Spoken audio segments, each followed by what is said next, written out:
T minus 30 seconds.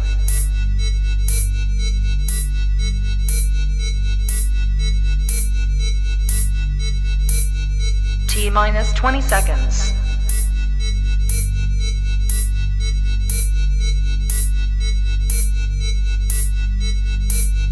10, 9, 8, 7, 6, 5, 4, 3, 2, 1, 0.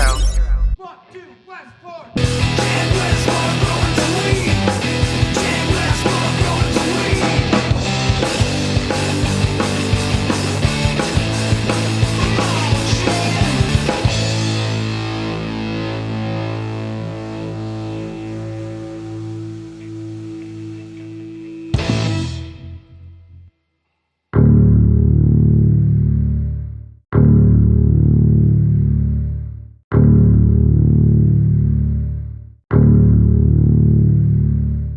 You mean am I still having nightmares? Don't know where they're coming from or what they're trying to tell me. What they're trying to tell you is you need a holiday. Welcome to Amsterdam. This is Snoozle Bar. Only $7.99. You are on a journey, Cannaman. Someone's wanting us dead. It's down to us, Donny.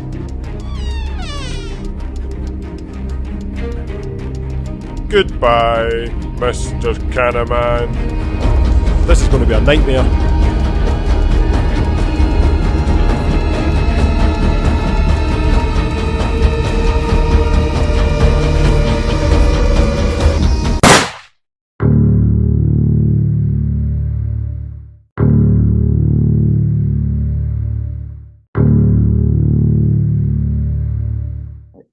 Hey everybody, Chad Westport here, and that was the official trailer for the Cannaman TV movie coming up, and I have its creator right here with me, Mr. Conor Macleod. How you doing today?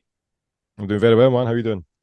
I'm doing awesome, man. And thank you for joining me so much. Like, we've actually been able to chat here a little bit in the background to get going, but I was drawn to you a few years ago on YouTube. You are doing one of the things that I think is the most important thing for anybody who loves this plant and wants to advocate for it to do.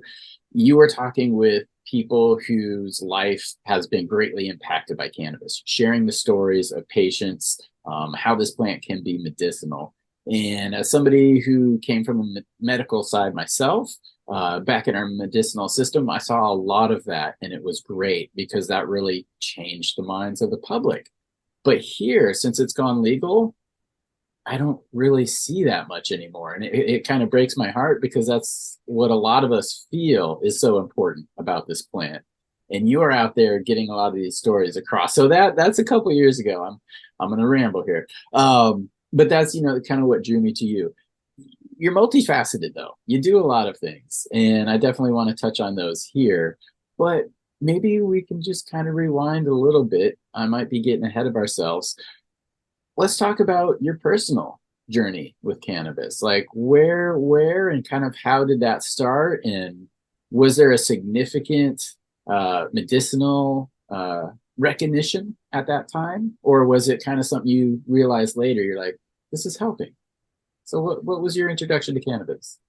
Essentially, I started consuming cannabis when I was about 13, something like that. And I just kind of seen it as, I don't know, it was more like, it was something that it was discussed out with the norm of other substances. So it was like you talk about substances at school, teachers or parents and, relatives that were older, they talk about drugs, but then there was cannabis. And that's what I remember most is like there's drugs and then there's cannabis. And it would be implied that it wasn't good. But there was never an explicit overtone of like, you have to stay away from it. That's what made the exception. And so I got with 13, it was just school accessible. There wasn't really any basis behind it other than intrigue, inquiry. And that's where it began. And the first couple of times, the first time I consumed cannabis, I didn't feel anything, but I didn't inhale, didn't do it correctly. And then the very first time I consumed cannabis, I was standing with a couple of guys that were older than me, and this guy, I was essentially making what we call a bucket, but it's a bong. It's a homemade bong essentially, and essentially, yeah. There's no point in me describing what it is, but it's essentially a homemade bong. And the guy was like, "There you go," and I like took it down, had the bong, and I was like, "Oh, I feel fine, I feel fine." But it was the energized response, and I was, "Oh, I feel fine, I feel fine." And the guy that did the rounds, there was 4 of us, and then the guy was like, "Oh, you want another one?" But he was doing it because he knew I was fucked, and he was just like, "This guy's he's going to have an unpleasant evening." And he's on, and I'm 14, 13, so I'm like, "Yeah, oh, I'm fine, I'm fine." The moment I had the second one, I went into what I would regard as a dream state. I was just totally fucked. Like, I was just like, "Oh, this," and I remember to this day thinking, because when we sat on the guy's front step, and I remember thinking to myself, because I'm talking to one of the guys, the other 2 went in the house where they lived, and I'm talking to him, and all I could think in my mind was, "This is a weird dream." And I thought I was at home in my bed, and I was like, "This is bizarre. This is such a weird dream." It was just too much, just too much. So that was my introduction. Disorientation. I walked up the road and kind of, it was just that kind of thing. Overwhelmed, really. Didn't enjoy it. And it just kind of started there. It was something that you did socially. It was just kind of like, you play football or mess around or what, and then you did this when there was nothing else to do.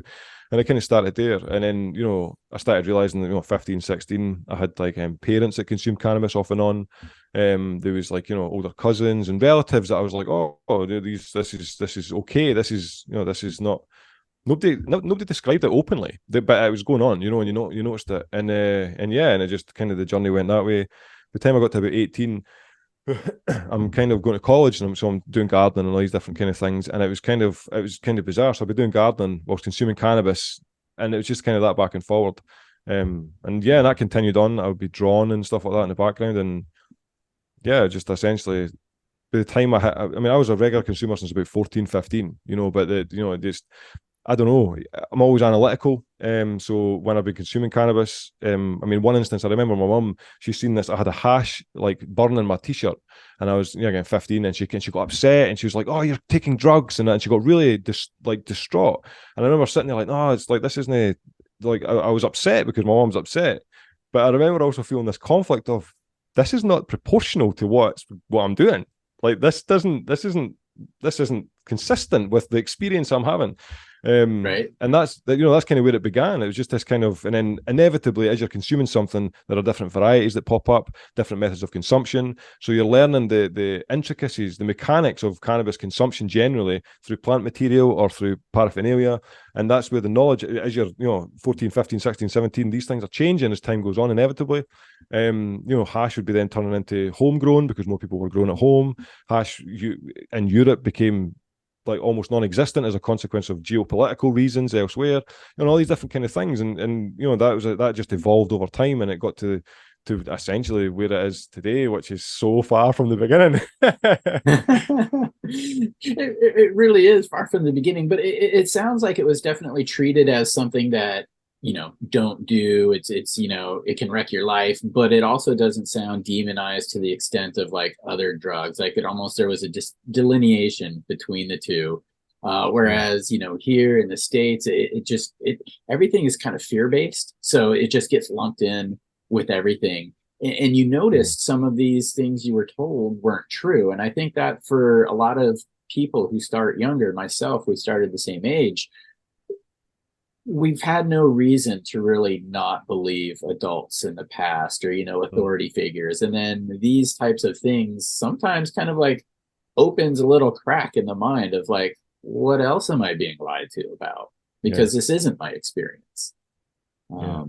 100%. And what's interesting as well, as time goes on, you not only do you lose trust about the abstract authority of those that are older than you telling you something. You kind of lose, there's a fractioning, fractured element in the trust element because you've been told something. But as time goes on, you start to realize that it's not even on many of the cases like them being purposefully they're lying. They were just misinformed. They had no idea. They were told this rhetoric. They then adopted that rhetoric with putting no inquiry in it whatsoever, and then they were spewing it out to you. And what I've noticed, what's interesting, is that individuals such as ourselves, the generation which, I know that you go back to the 60s and 70s and there was that dynamic, but it seems to be much more explicit now because the individuals that are smoking cannabis culturally, it's in alignment with a global movement of change, and that's different from the 60s and 70s when it came to cannabis. This is unprecedented what we're experiencing at the moment. And I think that what's helped the previous generations break their stigma is that they're seeing their children who they trust, and they trust their judgment. They've seen them developing as adults and being like, no, no, no, and then informing them. And there's been a loosening of that rhetoric that was kind of ingrained years ago, you know. Good point. Very good point. Yeah, it's, I always advise, be cautious with the conversation, have it at the appropriate time, but have the conversation about cannabis with, children or the youth. You might not have kids, but there's the neighbor kid who you could tell is maybe going down the wrong path or whatever. Make yourself available. Now I noticed this isn't a Texas accent that you have, so it's a little bit different, but it makes me wonder, what was the accessibility to information for you like? Was it top secret, clandestine, hard to find, or how did you kind of get turned on to some of the educational aspects behind the plant? I think it was through, I remember, so this is what's so bizarre, Chad, about generally the basis of even life, right? So I started studying cannabis. I did an essay in 4th year, and it's awesome because I've just remembered this, and this is the first time I've remembered this in years. Thank you, man. Thank you very much.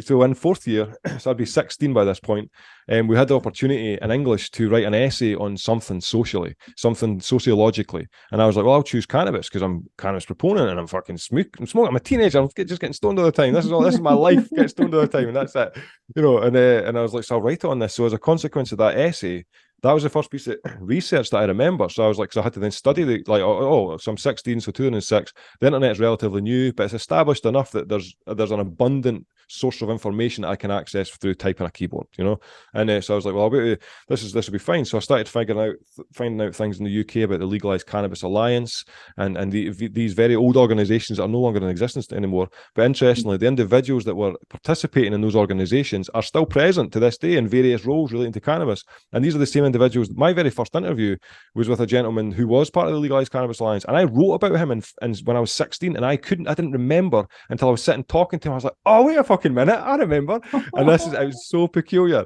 And that's where, so when I was 16, that's when I started realizing, finding out information about the cannabis framework in the UK. And as a consequence of that, you kind of, you peripherally see politics relating to cannabis internationally, and as a consequence of that. And so I kind of seen fragments of that, but I focused kind of exclusively in the UK of like, what's going on here and stuff like that. And finding out, like, that was the big thing in 2006. I was like, there's an endocannabinoid system, what the fuck's this thing? And that was a big deal because it had only been 4 years. I mean, obviously I'm aware that at the beginning of the 90s and stuff like that, but I think it was 2002 that Russo came up with the endocannabinoid system deficiency. So the ball was really rolling by 2006.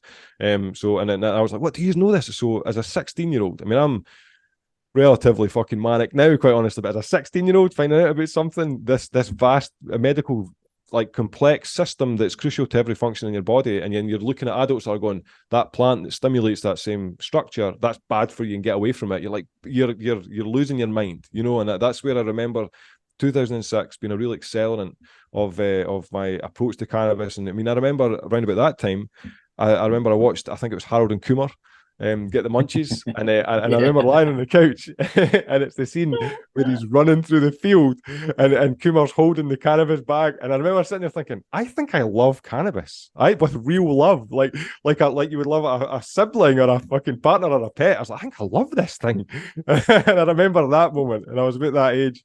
That was a good film. That's a good feeling too. I've had that feeling. It's definitely, there's a relationship with the plant that's special, man. Yeah. So it's cool that you kind of started early, and too, the big circle on it is the people that you were researching and looking up to previously. You're now amongst them as peers, working with them and coordinating education. And I love that you mentioned, Dr. Ethan Russo, because it was, for me too, it was one of his papers that just blew my mind about endocannabinoid system, and then taming THC in 2011. I'll never forget that paper because that's kind of about terpenes and, synergistic or entourage effects. And I haven't been right ever since. Yeah. It's interesting, actually. Even in, a couple of hours ago this evening, I had Dr. Peter Grinspoon on the channel, so that'll be coming out next week. And That's that was awesome. phenomenal talking to him about that, because he was saying the same thing about the endocannabinoids, and it was a great conversation to have. And when you're saying about the peers thing earlier tonight was one of those moments where I was like, fucking hell, this is bizarre. You know, the life's bizarre. I'm just sitting like this is, you know, Lester Grinspoon's son, because he's like Godfather level stuff, you know. So yeah, it's just a really peculiar cyclic life that seems to be present. Well, it's cool that it's almost maybe validation of our own passion. It's like, cool, we're on the right path because our passion is leading us, our motivation is driving us, and we're we're in good company. So that's kind of a good check on how we're doing a report card, because we always or at least me, I always tend to look forward. I try not to look backwards, and sometimes you miss some of Yeah. those things you should be proud of.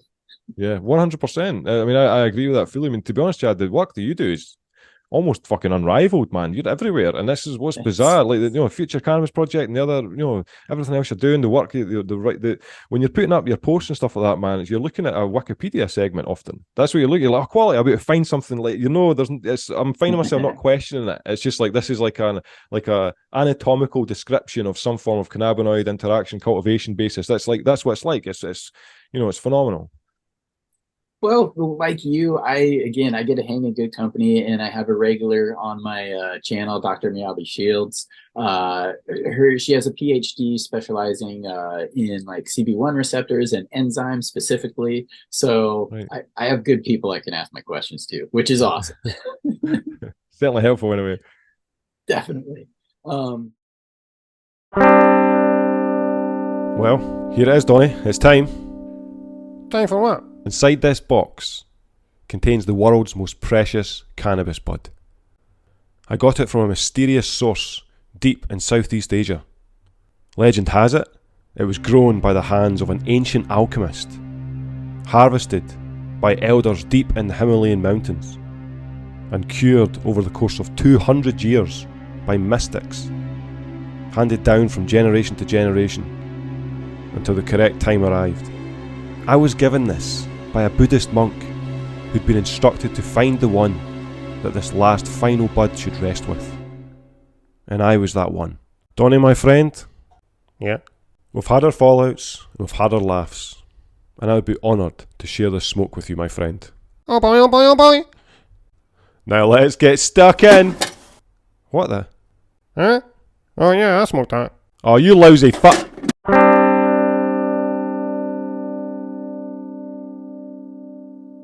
All right, we're back. I hope you guys all enjoyed that one very much. Now, you can definitely find the full collection in a variety of places. I actually have the book, Cannaman, the first 33. I'll edit in a better picture for us later. This was your first comic book, and this is available on Amazon. I know that much. But Yeah, tell us, yeah. So the channel started about 3 years ago, and it started with what you're calling couch skits. And I thought it was a very clever way to inform people about cannabinoids, terpenes, endocannabinoid system, these basic type of concepts that we now build off of. What was your initial thought process with that, as far as like, well, if I do it in this manner, I think I may reach more people. Why the comics? I loved artwork the entire time, and obviously cannabis has always been on my mind the whole time. So it's just it was kind of like a, excuse the pun, but like, it was a synergy there. It just kind of they merged together as a consequence. Yeah, it was just it was an organic move essentially. I wanted to interview people, and also wanted to make people laugh. So yeah, it was kind of it was something that happened in spite of me, really. That's cool, man. I'm glad that I love it when I see two passions merge in artisticness. I have that as well. I'm not that creative a drawer, more music, but yeah, when those two things merge, and for some, go back to synergy here, cannabis for a lot of people tends to stimulate creative thoughts or creative, just inspiration. Has cannabis kind of helped you in that way? 100%. I mean, that's interestingly, actually, because that stuff earlier. the reason why cannabis has, there's a couple of points actually. Cannabis, when you're studying cannabis and creativity, the literature's kind of thin. It's kind of uncomplimentary as well. Cannabis apparently doesn't stimulate creative thought. And if what it's done, one of the studies that came out, they said that cannabis doesn't encourage creative thought. It makes the individual think that thoughts they've had are more creative than they are. That's what they said. And I was like, that's a bizarre roundabout way. It's like they're not actually more creative, they think they are. And it was because the word they used was because they're more jovial. So they're like, oh, this is, and that was the one. I remember being like, that's a peculiar thing. Now, if you look at, and this is very one-sided, obviously, but if you look at authentic, legitimate studies on neurological activity as a consequence of cannabis consumption, the most explicit representation that it stimulates creative thought is that cerebral blood flow is increased to the frontal lobe, and frontal lobe is largely impactful when it comes to creative thinking. And this is that's a neurological link there that clearly indicates it can impact legitimately, and that's on a neurological basis. Like subjectively speaking, cannabis is like it's kind of like it's the fuel. It's the fuel to the engine that's continuously running every day. I went about 3 months or so this year, maybe 3.5 months without consuming cannabis. Just decided to take a break. I was like, it's good to, when you're consuming cannabis every day, when you get being not under the influence of cannabis makes you feel high bizarrely. There's at the very minimum, it gives you a different sensation, Yes. It's a And new then normal. yeah, the new normal, exactly. And that's what I was like, that's what I was looking for. So I was like, yeah, indeterminate time, I'll just kind of stop smoking for a bit and just, and just see how it goes. And in that time period, I still was, that's 3.5 months. The content didn't slow down, productivity didn't slow down. But what I did notice was that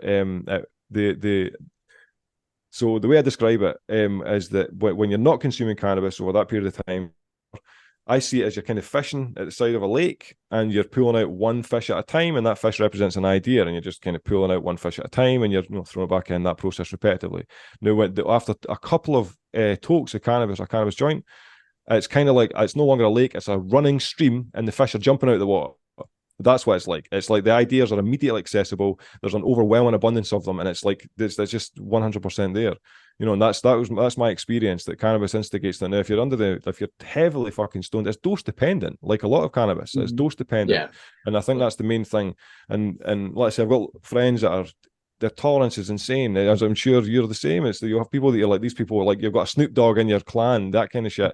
There's a Tommy Chong nearby somewhere. And what I've noticed, because I said that to the fella the other day when he was like, he has like a gram a joint, and I was like, a gram a joint? That's insane. That's like in my mind, my response was, do you know how sensitive receptors are? Like, do you know how sensitive these things are? Now, bear in mind, it's all subjective. Like that's like at one point, you go back 5 years or whatever, I'd be in the same circumstance. There's periods of time in your life where priorities shift.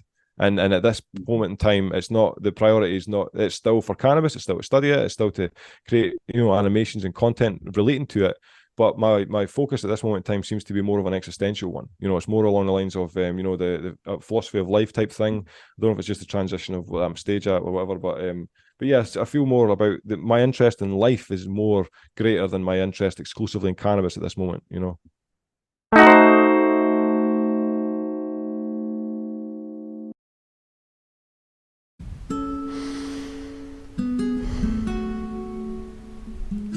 There is an underlying geometric basis to reality, which has been identified through mathematical formula.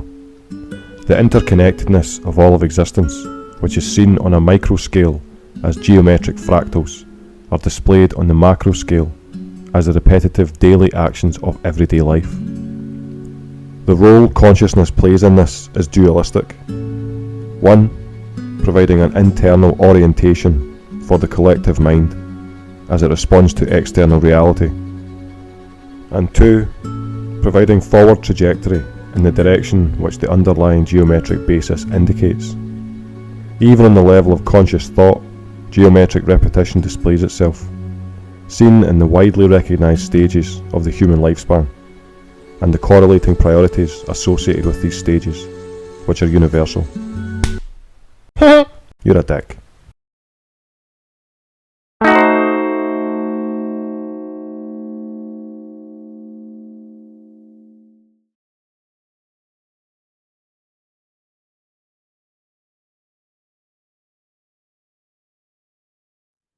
And I briefly kind of touched on this earlier is, a lot of the interviews that you have done on your channel have been with, patients or people who have directly benefited from cannabis.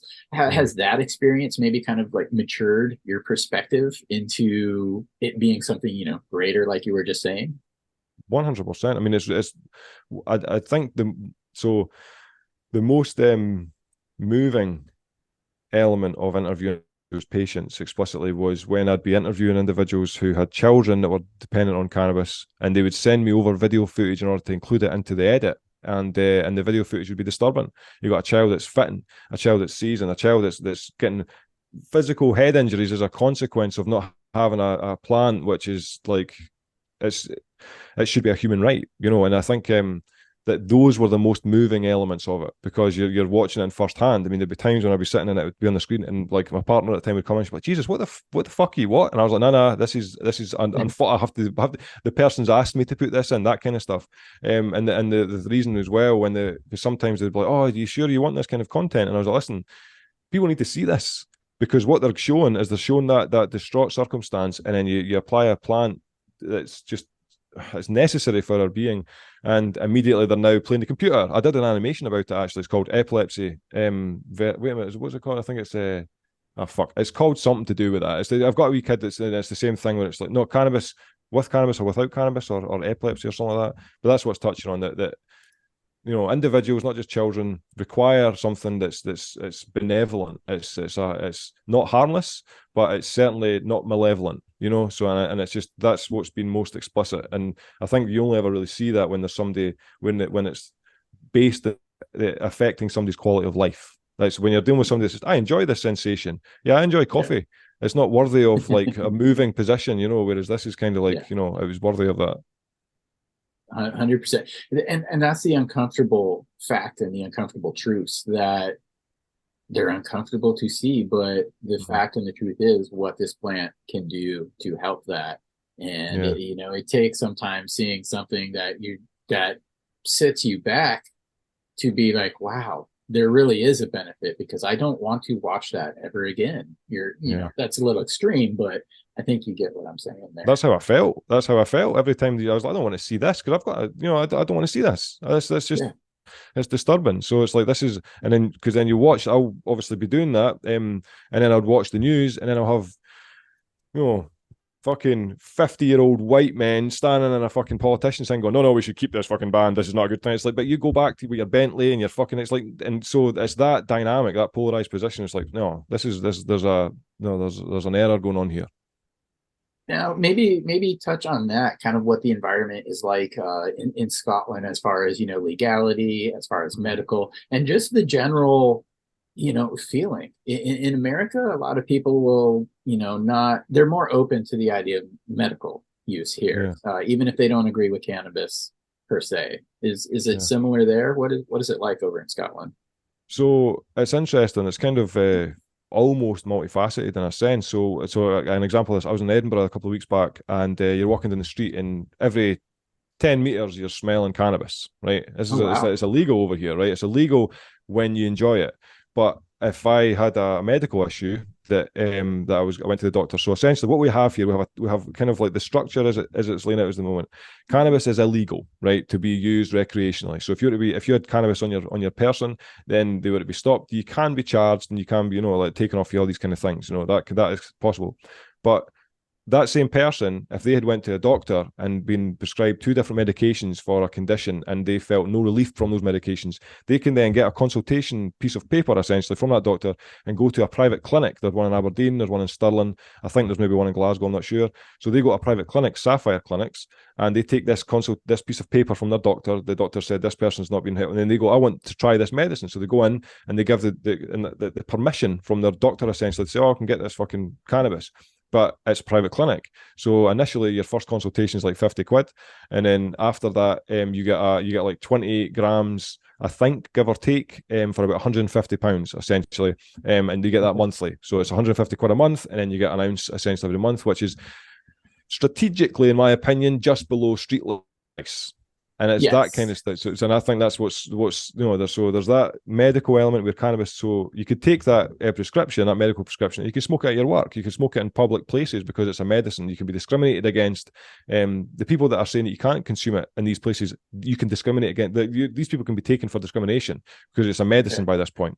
But if you were not go through that process, to smoke cannabis in a public place, you're a criminal and you can be going to jail, and it's that kind of stuff. So there's that. Now, the vast majority of people in Scotland have no idea that that's even a fucking thing. Most people in Scotland have no idea that these clinics are around. There's only 2 or 3 of them. And the news that cannabis is able to be accessed through medicine that way has been purposefully hidden, because what they're doing is they're creating a privatized medical cannabis network in the UK generally, but if we're just sticking to Scotland, and they're trying to keep it under that umbrella essentially. They're not putting it. We have the NHS, the National Health Service. They're not putting it over there. They're putting in place ridiculous roadblocks to say that there's not enough specific evidence that we need for an unlicensed medicine, even though they have numerous other unlicensed medicines that doesn't have the research. So there's that inevitable lobbying almost to an extent. So and vast majority of people don't really, unless most people aren't really fussed. Like if you meet somebody that's like, cannabis totally terrible, but you're kind of like, mate, you just broke out the fucking 80s. What is this? It's like that kind of thing.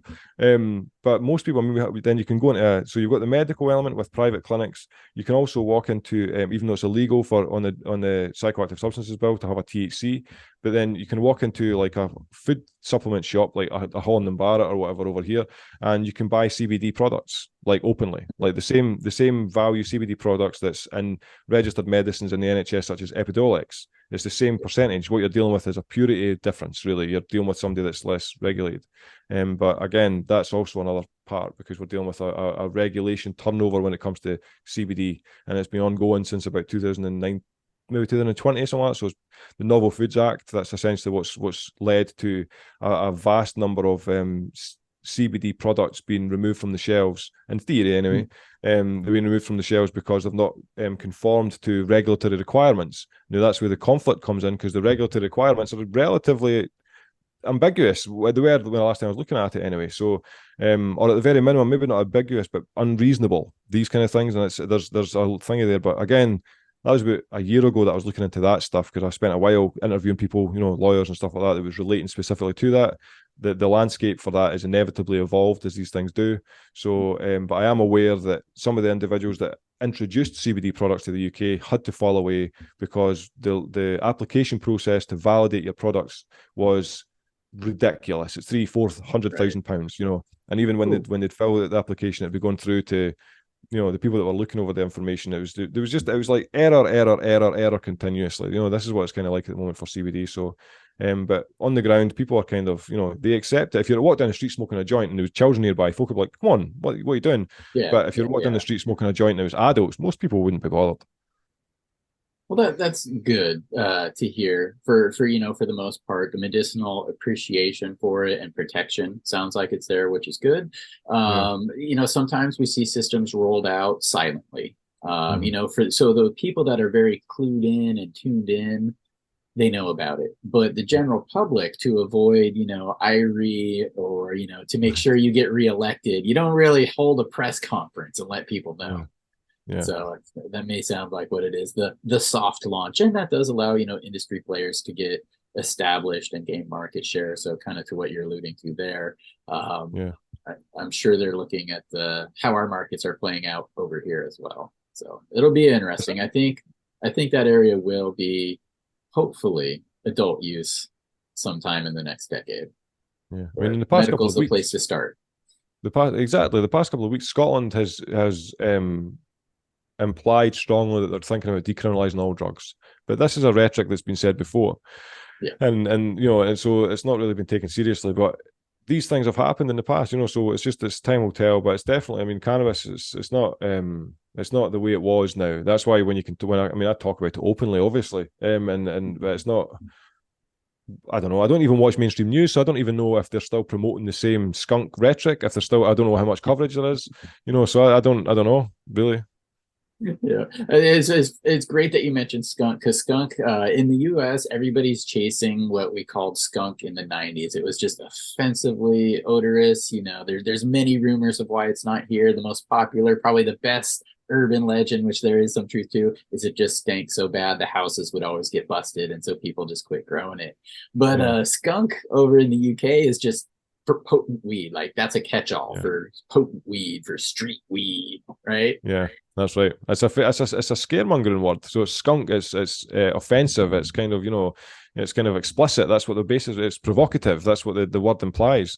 And that's the only reason they do. When if you're talking to somebody and they say, "Oh, that's skunk," you immediately know you're not talking to somebody that's even not only not informed, they're painfully uninformed. That's what, like, if somebody mentions skunk, because and I had a friend and he said that when we were talking to skunk, he's like, skunk, I'd be disappointed if I got skunk. He's like, there's way Yeah. better varieties out there.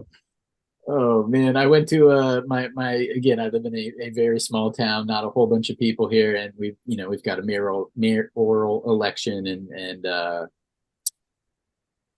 city councils. Anyways, election. I went there and they were talking, and one of the candidates was talking about marijuana, and another one of the council members kept saying marijuana, and I know one of the council members, and so afterwards, first I went up to the mayoral candidate who was just like, "It's bad, you're all gonna die," and jump out of the street. And I'm like, I just asked him what it would take to change his mind. I'm not even gonna try if there's no hope. So I asked what it would take, no hope. But my counselor friend, at the end, as I'm leaving, I go up to him. I'm like, dude, the '80s called. They want the term marijuana back. They Yeah. call it cannabis now. Yeah. It's just kind of like, oh, so yeah. When people say skunk to you, it's like I hear marijuana, and I'm like, we need Yeah. to talk. Yeah, I think that's interesting because I'm the same. So at any point, there was a guy we were working maybe last year, and he kept referring, "Oh, that marijuana stuff," and I had to tell him, "Do you understand that that's kind of provocative, man?" I was like, "Marijuana is cannabis. Marijuana is like, as soon as they say marijuana, I think reefer madness. It's like boom, Yep. boom, just immediately. Yep. That's all I think. It's a trigger. Yep. Yeah, no, same here. That's what I get.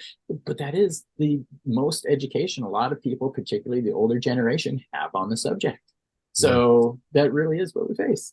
yeah. How have you kind of helped break, maybe that stigma aside from what you do in the channel? I know you had a series. It seems like every year you go out with the Stoned in Scotland Yeah. video. Well, tell us about that, and have you had any backlash from that? Like people like, what are you doing? Yeah, well, to be honest, when I first did that series, I didn't really want to do it, and that's what made me think I better do this. This is probably the right direction. This is probably this. I was like, this is if my body's telling me that, then it's probably going to be the most rewarding element, and that's what happened. It's got the most views in the entire channel. Those 3 videos, that's just the way it is. But yeah, I mean, I've had backlash through YouTube comments, the keyboard warriors and stuff like that. But in person, nothing. The people enjoy Right. kind of you what? Oh no, I Yeah, was just agreeing. Sorry, I'm just like keyboard warriors. yeah, But yeah, yeah, in exactly. person, it's different. It's totally different. Yeah, exactly, and that's what. So, and most of the time, quite honestly, if anybody's ever mentioned it in person, they're talking about how it's entertaining. Like, oh yeah, I watched it. Like, I watched that bit to the, and they tell a bit that tell me a moment of the video that I know was nearer the end, and it's I was like, oh, you sat through that video, and retention rate when I'm looking over this, because you're the same, you'll have the analytics available to you. When I'm looking over the retention rate. The retention rate for those videos is like fucking 80% by the end. And the retention video, the rates for everything else I've done is probably less than 50 or something like that by that point. It's a nightmare. So yeah, so all these things indicate that people enjoy them. And I think what makes it more engaging is that it's in person. Whereas a lot of these Zoom things and that kind of stuff, it's kind of it's not non-personal because we're talking about personal things. This is all relevant to the people that want to watch this, but it's not the same as watching a location that you could then go to afterwards. That's different. When you can like, oh, there's a place there. I'm going to be in that town next week. I'll fucking pop in, and they get a nice sensation from walking in the shop because then they're getting flashes of the video they watched. They're then walking around, and there's a peculiar sensation. They're like, oh, here it is, and I think Yep. that's probably what draws people in more because they can also go. And I did have a few people that had messaged me and be like, "Oh, I didn't know that's there." It's I'll have to pop in. All these different things. If like some people, but if I'm there's a couple of people from Liverpool. They're like, "Oh, I'm supposed to be coming up to Scotland. I should go in and see what's going about." So yeah, it's something that I should probably do again. But quite honestly, it's you're outside. Like those 10-minute videos is an entire day more. Yeah. It's a lot. So. Yeah, but I should probably. I think recently was it those videos? Yeah, but I think I had somebody that said it to me. It's like, hey, you should start that again. That was kind of cool. I need to still do one for other places, Glasgow and and Aberdeen and stuff like that. That'd be cool. Yeah, and another great thing about them, and like this is a literal quote from that mayoral candidate, because the actual question came up with is, would you allow a cannabis shop in this town because there's been a moratorium on them. Right. He literally said that people on dope jump in front of cars. So this guy seriously believed this, and that statement would apply to cannabis as well. Now that a couple towns near, there's a serious opioid problem, and you do get some people who just walk into the street. Mm. Anyways, it's not cannabis causing it, but the reason I bring that up is having you walk around and just doing what you do normalizes it for people. It's just, you're not like, it's a butterfly, oh my god, and then you pee yourself laughing. Like, no, it doesn't happen. So that's important, because a lot of people, like we said with the Reefer Madness, they don't know what it's like or the experience or to see regular people doing it. So again, another awesome part of your channel that people can take advantage of, regardless of where you live. And personally, as somebody who doesn't live there, I love seeing the sites and the architecture and all of that. So appreciate that one. I'm waiting for the next one. No, I appreciate that. I appreciate that a lot, Chad. But talking about the like normalizing the thing, that's why I wrote that book, The Case for Cannabis, because it is that, like, talking to people about it. If you cannabis has this illegitimate fucking basis of it, motivational. You consume cannabis, you're not going to get anything done, and etc. etc. And that's what the basis of that book was. It was to provide like this academic background, this piece of evidence to it's like, look, have you done any of this? This is like an academically referenced book. You're criticizing cannabis, and I'm a consumer. I've made this. Have you made this? And it was that at the beginning. Essentially, like, this is evidence. I don't have a white coat. I'm not a scientist, but I can academically research, and I can like draw in together a coherent argument in favor of something that should be a human right, and it's a benefit to the endocannabinoid system, and the list goes on. But that was the basis of that, and I've had more response from when I've talked to people about cannabis, and I've said, I've got a YouTube channel, etc., etc. They're kind of like, yeah. The moment I show them that book, I'm talking to a different person. They're now like, what? Because what they're looking at a thing that they're like, they can't comprehend how this is together. They're like, we try and understand inevitably. So if somebody hands you something and you're like, what the fuck? How did you do this? Their brain starts ticking, and that's like it's a subconscious making them think. I love that, because I heard a little bit of Dane in that. What the fuck? I heard it sneak in there. And everybody, watch the channel. You'll understand that one. Donnie's everybody's favorite. Nobody likes Cannaman. Really, nobody. Every single person. I've had people in Spain email me and tell me that Donnie, it reminds them of themselves. I've had the same description of, like, Donnie reminds me of me. I've heard that from people in England. I've heard, he's just so much like me. And this is the reason why this is on purpose is because I purposely created Donnie to represent the id. And Cannaman's supposed to represent the superego and the ego. It's supposed to be these. So Cannaman's orientated, he's focused, he comes across as relatively wise. That's what he's supposed. Let's think about this, Donnie. That's the id, that's the ego because he's orientated, and the superego because he's rational and wise in a sense. Donnie is the complete encapsulation of the id, pleasure-based, vulgar, desire-orientated. That's what he is, and that's why I was like, initially, that's my thought process. I was like, hey man, I'll fucking make these archetypal symbols which will correspond with the viewer, and that will make them more subconsciously drawn to the character. And that will. I mean, this is the same recipe that's the breadcrumbs have been left from fucking hell right to the beginning of time, essentially. Archetypal symbology that's drawn you in, the story, the metaphor that's encapsulated the mind. That's just basic fucking psychology from back in the day, and that's what I'm attempting to apply to this. It's like, in a sense, is it creativity or is it just realigning something else, I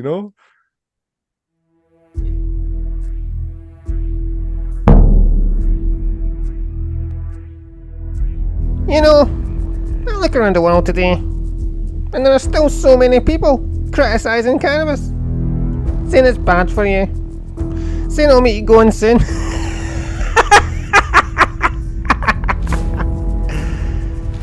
Well, to those people, I'd just like to say one thing. Why so serious? Why so serious? Why so serious? Let's put a joint in her face. What are you doing? Nothing. Okay.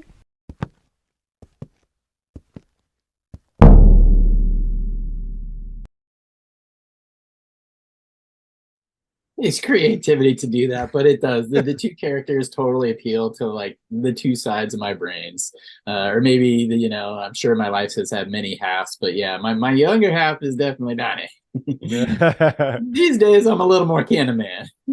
think that's representative for us all, man. Definitely. Yeah. Well, what do you have coming up? As far as maybe with your channel, any exciting interviews or some more book work that you're going to be doing? So, like I said earlier, the next podcast that'll be coming up. So I interviewed Dr. Peter Grinspoon today. That'll be coming up next week.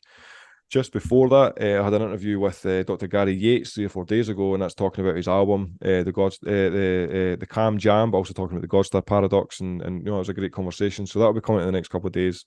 And apart from that, the movie, the movie's going to be getting released. My intention is to kind of like I'm going to screen that in Scotland. And once it's been screened, then it'll be going up to the website, and then people can get it from the website for like £7 or something like that, and then they'll have it for whatever period of time, 5 years or something.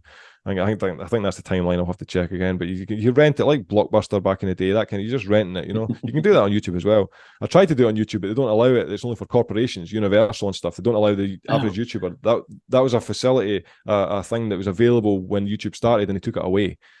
So that's frustrating. I know Vimeo is doing that now. Madame Cannoli just did the Frenchie Dreams of Hashish on there, and I rented it on Vimeo for, I think it was a 48-hour rental, and it was $15 was the price she set, and that was more than fine with me.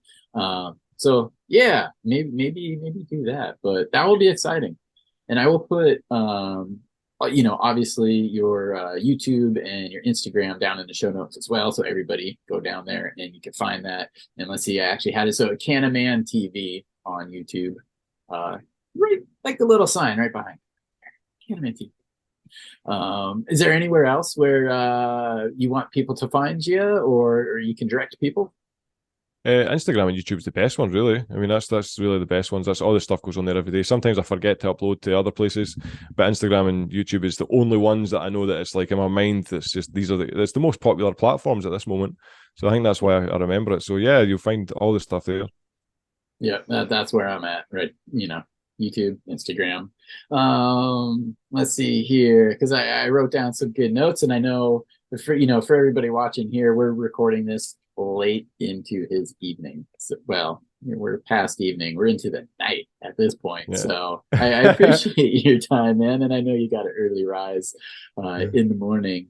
I always kind of like to give the floor to the guests before we kind of close things out, just because sometimes I may not have asked something that you wanted to talk about, or if you have anything really important you want to get out. So this is that time, and I would love to turn the floor over to you, just to kind of put in any final thoughts you have. Just like to say thanks for having me on, Chad. This has been an absolute pleasure. I absolutely love the work that you're doing. It's phenomenal. It's informative, and it kind of just boosts the knowledge on a daily basis. So yeah, just keep doing what you're doing, man. And anybody wants to watch your stuff, Cannaman TV, and let's say I've really enjoyed this. Awesome, dude. Thank you so much for making the time. And seriously, I've enjoyed the conversation. I really enjoyed our pre-conversation, and we need to do this again sooner than later. So 100%. And the thing is, Chad, I really appreciate it, man. Thank you. And once it's ready, I would love to see what you think of the movie, because that's like, let's say, following on Patreon and stuff like that, all this, it really helps. And it's taken me fucking ages to make this thing. Like, honestly, it's taken me an enormous amount of time, but labor of love and all that. Yep. Well, you're kind of doing it old school. You actually are kind of drawing some of the things, yeah? And then all of it. Yeah, all of it. So it's all pencil and paper and pen, all of it. Wow. So and the thing is, there's like over 400 sheets of paper, back and like front and back, that's been done. I showed my son, and he was looking at it. He's like, "What the fuck? How's that?" You know. So yeah, man, it's an enormous project. But again, it's for something greater than myself. So a labor of love, and thank you for doing it. And I hope people get that in their hands. So everybody, you heard him. He also has a Patreon. Check that out. But Instagram, YouTube, make sure you guys go there and give him a follow. And be ready for the movie when it comes out. We're going to play one more clip from the Cannaman TV Couch Skit series. And I hope everybody, you guys all have a wonderful day. Take care. Peace out. See ya. Thanks, John. I'm standing here outside of the cannabis clinic with a gentleman who has just gained a prescription. Sir, can you tell us a little bit about what you collected today? Certainly. Today I picked up my first prescription of dried cannabis flower. Inside this tub is 30 grams, which cost me roughly £150. My initial consultation was around £50, and I'll have to continue to pay around £150 a month to keep up with the price of my 30-gram prescription. I see. And what? Oh, it appears there's a police bust going on right next door to the cannabis clinic. Let's see if we can get a closer look. Excuse me, sir. Can you tell us why you're being arrested today? I'm getting busted for making cannabis oil and consuming cannabis flower without a private prescription. It's a sham. It's a total sham. Well, an eventful day at the cannabis clinic. Back to you in the studio, John. Eventful indeed. Well, I'm joined in the studio now with Cannaman. Cannaman, what do you make of the current UK cannabis structure? Well, John, I'm conflicted. On the one hand, it's finally a relief to be able to access medical cannabis in the UK. But on the other hand, it can only be done so through a private clinic, which directly profits from cannabis patients, whilst individuals such as we've just seen are being arrested if they don't hold a cannabis prescription through a private clinic. This would of course be avoided if we were allowed direct access to cannabis through the NHS. But the UK government's attitude towards cannabis is archaic. One could even assume that this is a long-con strategy in the UK, using the guise of ignorance to delay the legislation on cannabis being put through, which allows profit from the privatisation of cannabis medicine, at the same time allowing just enough access of medicine to keep cannabis patients and consumers silent.